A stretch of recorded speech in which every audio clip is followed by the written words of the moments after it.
दंडोत वंदना मेरी अनेक बार, सर्व कला समरथ डोलन तेरा को प्रभु, नानक दे कर हाथ। ज्ञान अंजन सतगुर दिया, अज्ञान अंधेर विनाश। हर कृपा ते संत भेटियो, होया मन परगास। तुति अगे अरदास हमारी, जियो पिंड सब तेरा। कहो नानक सब ते वडियाई, कोई नाम न जाने मेरा। मैं खोटा साई करा, मैं अंध का भंडार। मैं अपराधी आत्मा, साई शरण संभाल। मैं अपराधी आत्मा, सतगुरु बख्शन हार। सौभाग्यशाली गुरुमुख सज्जन मंडली, अपनी समस्त चित्त वृत्तियों को एकाग्र करते हुए अपना ध्यान अपने मन मंदिर में बसाते हुए अपने श्री परम हंसों की ओर लगाते हुए श्रद्धा प्रेम सहित मीठे स्वर में बोलिए जयकारा। बोल मेरे श्री गुरु महाराज की जय। नाम सिमर ले बंदे अब तू, जीवन क्यों गवाए। नाम बिना इस जीवन का, कोई लाभ कभी ना पाए। भक्ति करने इस जग में आया है आखिर बंदे। भक्ति पूर्ण कर ले प्राणी, होंगे करम तेरे चंगे। होंगे करम तेरे चंगे। गुरुमुखो, आज नाम, अभी तक तो खैर आपने पिछले कितने भी सत्संग सुने हैं और सभी नाम के ऊपर ही हैं। नाम के ऊपर इसलिए हैं क्योंकि नाम के बगैर ये जो जीवन है ये समझो कि थोथा है। हमारे श्री पंचम पातशाही श्री गुरु महाराज जी फरमाया करते थे, नाम बिना जग जीवना, सो दादू किस काम। जाके हृदय नाम नहीं, सो कैसा इंसान। क्योंकि नाम से ही असल पहचान है। अब कैसे? उदाहरण के तौर पे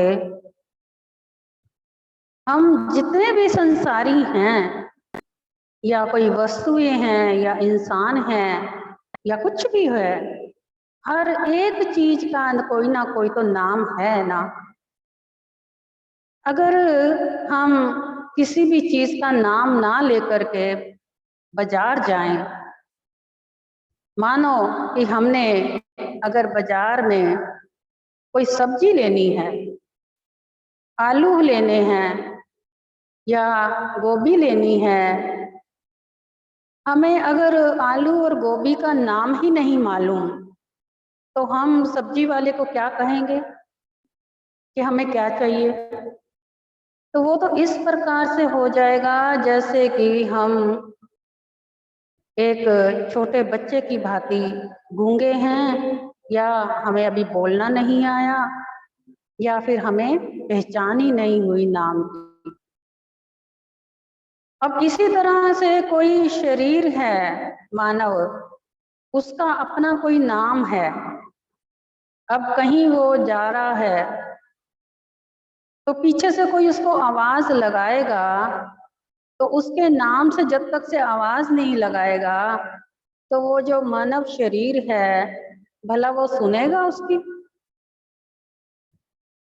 जब तक से मानो कि कोई राम दयाल जा रहा है, अब पीछे से कोई उसका जान पहचान का निकल रहा है, उसने उसको देख लिया, अब उसने राम दयाल का क्या नाम से उसको पुकारा, तो उसने उसको देखा पीछे पलट कर, तो अगर उसका नाम ही नहीं लिया तो क्या बुलाएगा उसको जिससे कि वो पलट कर देखे? ऐसा कोई है इशारा कोई बात का?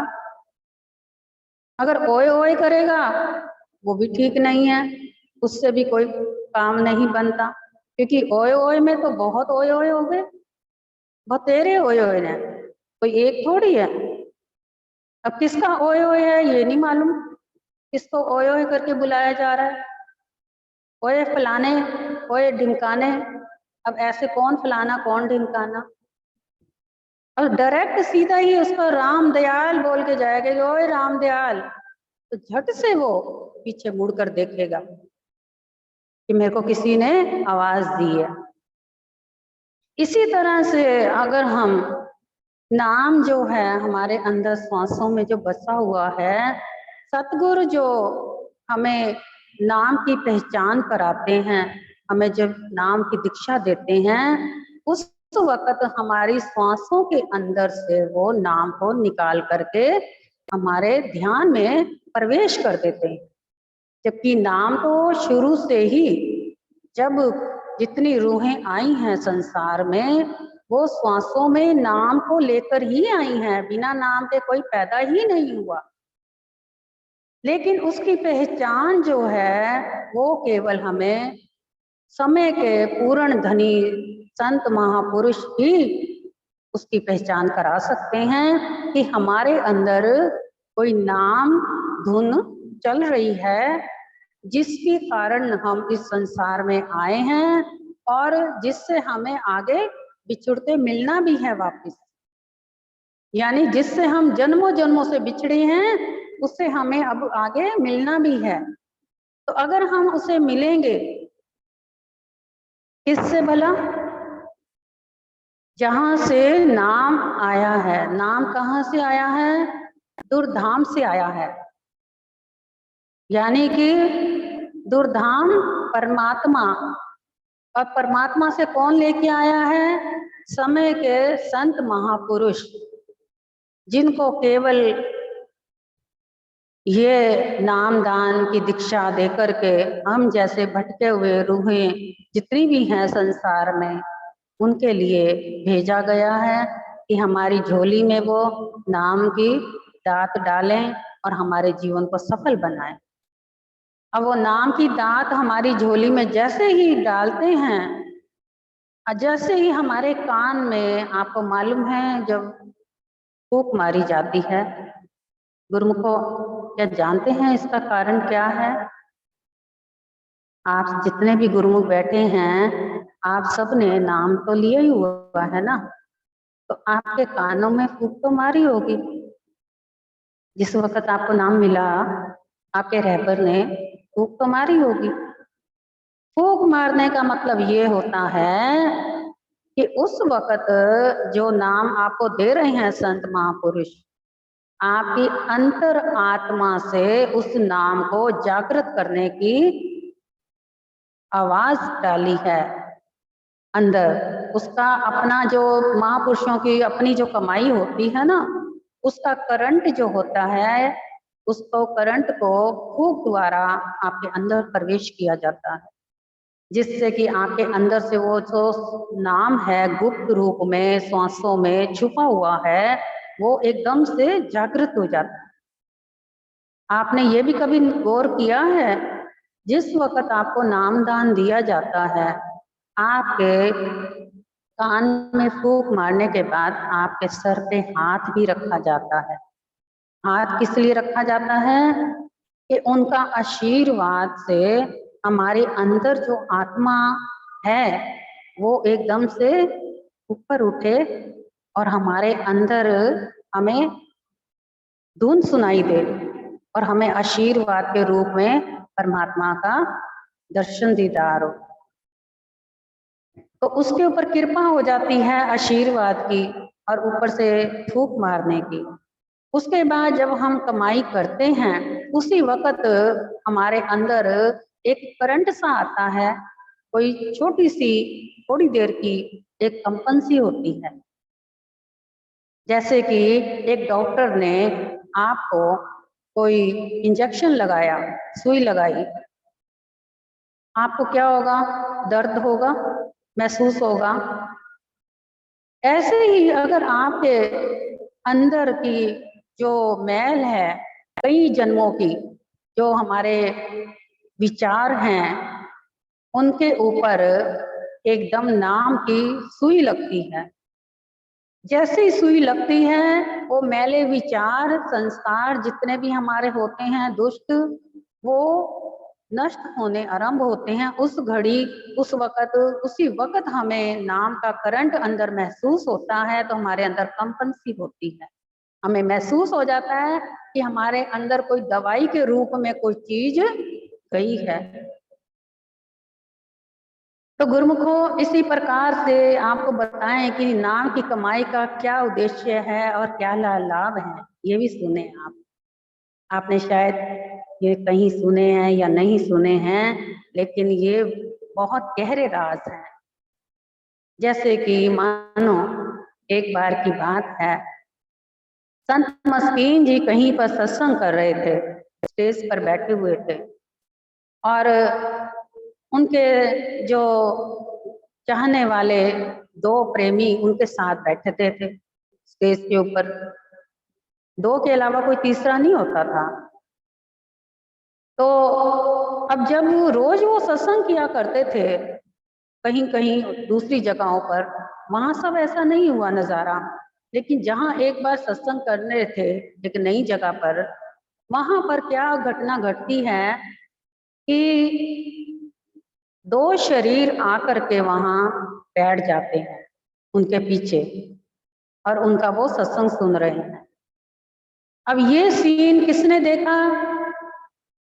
किसी ने भी नहीं देखा। क्यों? क्योंकि वो शरीर नहीं, वो आत्माएं थी, सूक्ष्म रूप में आकर के वो बैठ गई। और जो संत मस्कीन जी के सामने जो संगत बैठी हुई थी, सत्संग सुन रही थी, उनमें से जो आगे, सबसे आगे जो कोई एक गुरुमुख था, गुरुमुख सिख, जिसने बहुत कमाई कर ली थी संत मस्कीन जी के वचनों पे चल करके, उसने नाम की इतनी कमाई कर ली थी कि उसको प्रेत आत्माएं, सूक्ष्म रूप, सूक्ष्म जितने भी शरीर हैं, सब दिखाई देते थे। अब उसको वो दिखाई दे गई।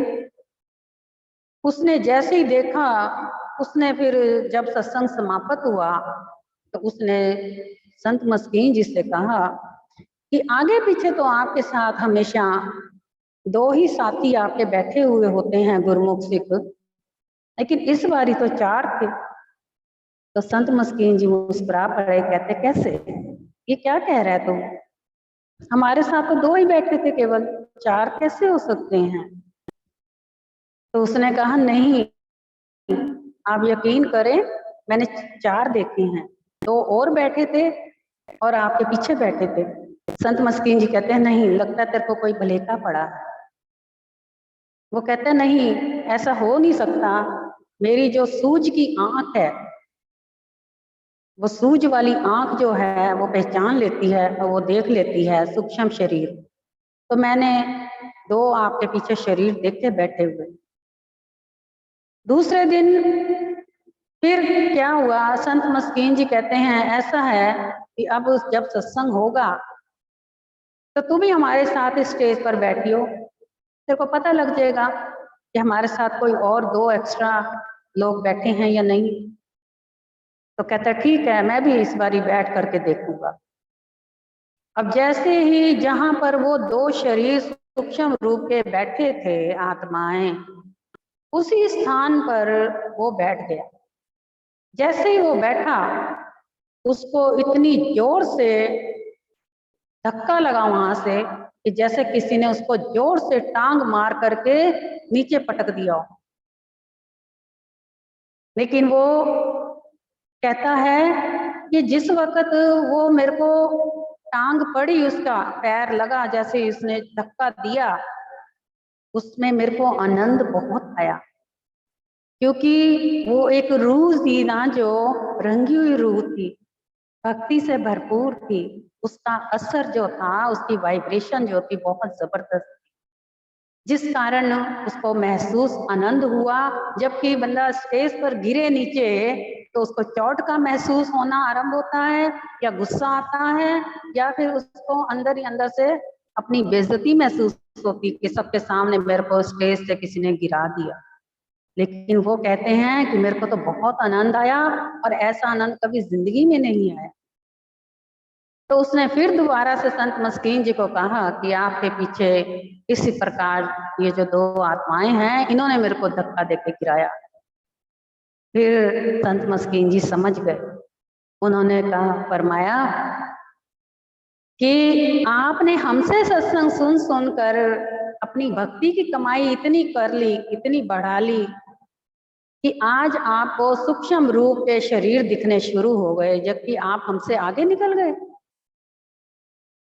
और वाकई में ये बात सच है गुरुमुखों, जिनकी भक्ति अधूरी रह जाती है, अगर अधूरी भक्ति के वक्त उनके किसी कारणवश मौत हो जाए, तो उनको वो कमाई जो है अधूरी की हुई को पूरा करने के लिए, जब तक से उनको पवित्र कोख ना मिले, तब तक वो दोबारा जन्म नहीं ले सकते।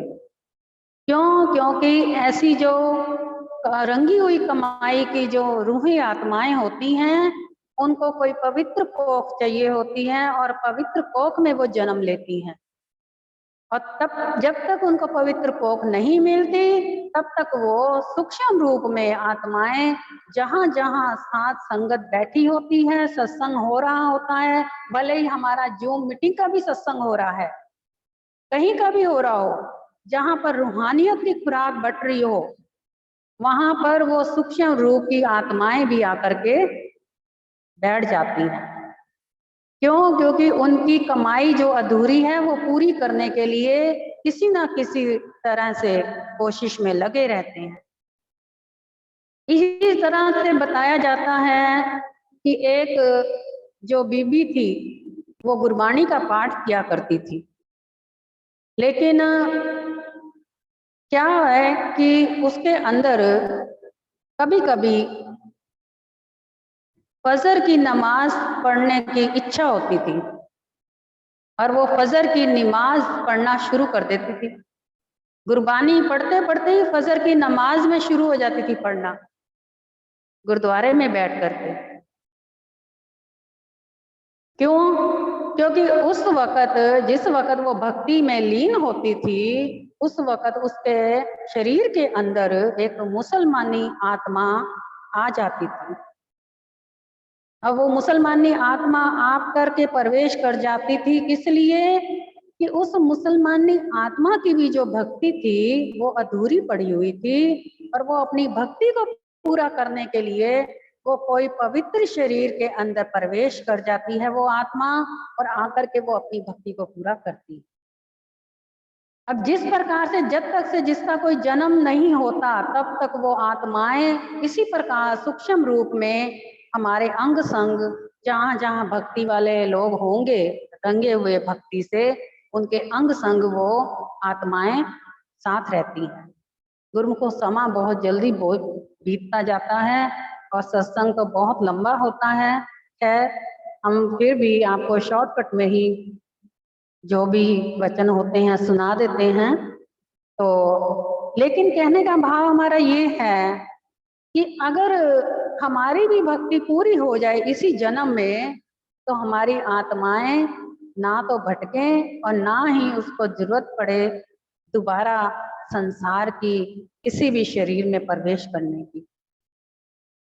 तो इसलिए हमें ये सुनहरी गोल्डन चांस मिला है, बहुत किस्मत से हमारे भाग उज्जवल हुए हैं। आप बड़े भाग्यशाली गुरुमुख हैं। आप सब रूहानियत की खुराक मिल रही है, रात दिन आपको आपकी झोलियां भर रही हैं भक्ति भाव से, और आप भक्ति भी कर रहे हैं, और इस भक्ति से आपका जीवन भी सफल हो रहा है, और आपका समय भी लेके लगते हुए सतगुरु महापुरुषों की प्रसन्नता भी आपको हासिल हो रही है, और घर बैठे ही आपको सचखंड धाम से डायरेक्ट आपको शुभ आशीर्वाद की प्राप्ति भी हो रही है। तो गुरुमुखो, आप बहुत सौभाग्यशाली हैं। इसी प्रकार अपने जीवन का लाभ उठाएं और अपनी नाम की कमाई करें, और बाकी की आगे की इसकी जो हम वचनों की व्याख्या है अगले सत्संग में आपको जरूर सुनाएंगे। आज यहीं पर ही भोग डालें क्योंकि समय बहुत जल्दी आगे बढ़ चुका। बोल जयकारा बोल मेरे श्री गुरु महाराज की।